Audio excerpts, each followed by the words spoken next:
The ignition module works with the flywheel to produce the electric current needed for the spark plug. The flywheel has a couple of magnets mounted on it at specific locations. As the magnets pass by the ignition module, they induce an electric current within the ignition module's windings. This current is sent to the spark plug at the precise time it is needed to ignite the air-fuel mixture inside the cylinder. There are several symptoms of a bad ignition module. Sometimes the engine will not start. Sometimes it'll start and run, but then suddenly turn off. Other times, the engine starts and runs, but then won't restart until it has cooled off. Replacing the ignition module is a repair that you can do yourself, and I'm going to show you how. I'll begin by removing the air filter cover from the saw.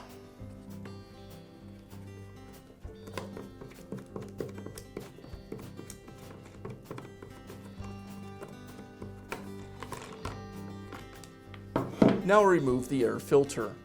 I just simply pull this wire lever down and the air filter will lift out of the way. Now remove the starter from the saw.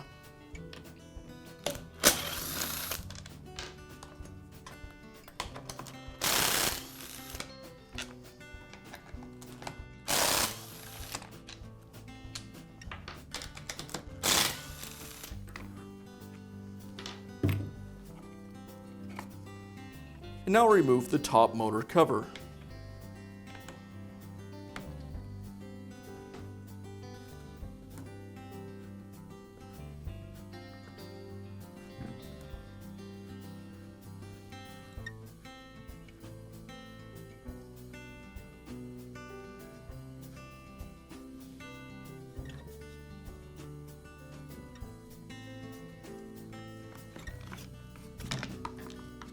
Now I can remove the spark plug boot from the spark plug and the flywheel cover.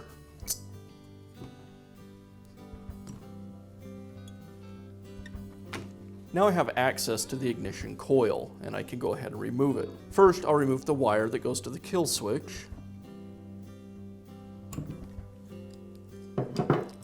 And now the two screws that secure the ignition coil to the engine. The second kill switch wire is behind one of these screws.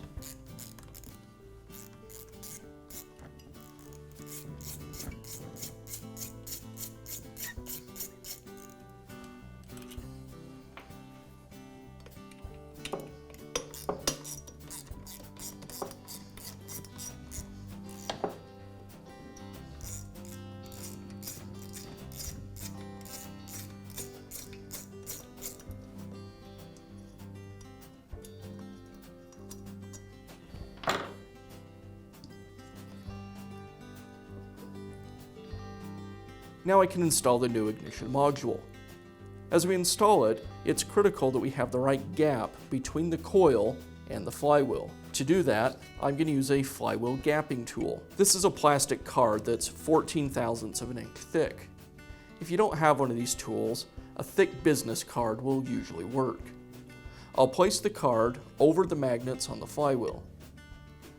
Then I'll let the ignition coil stick to the magnets as I align it with the screw holes on the engine. Now I can take the screws and secure the ignition module back to the engine.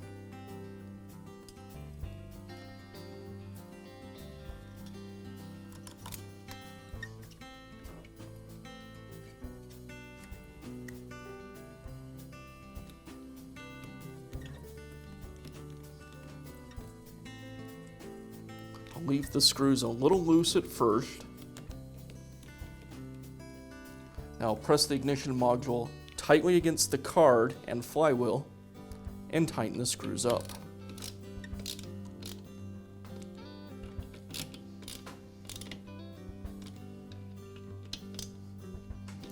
With the screws tight, now I can remove the card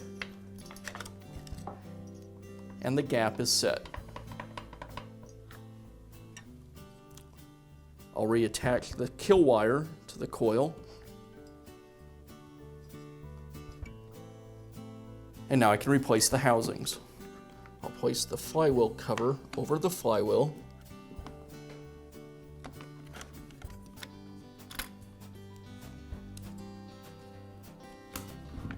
Making sure I get the ignition wires routed through it properly.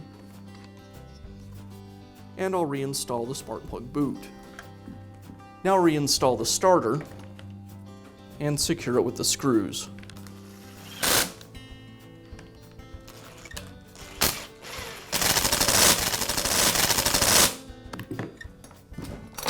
Now reinstall the top motor cover.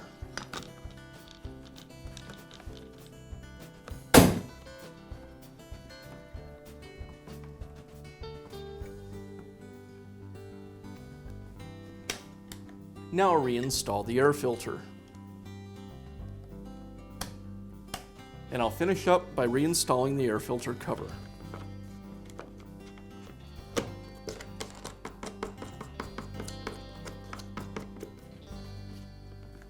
And now you can install a new ignition module on your chainsaw.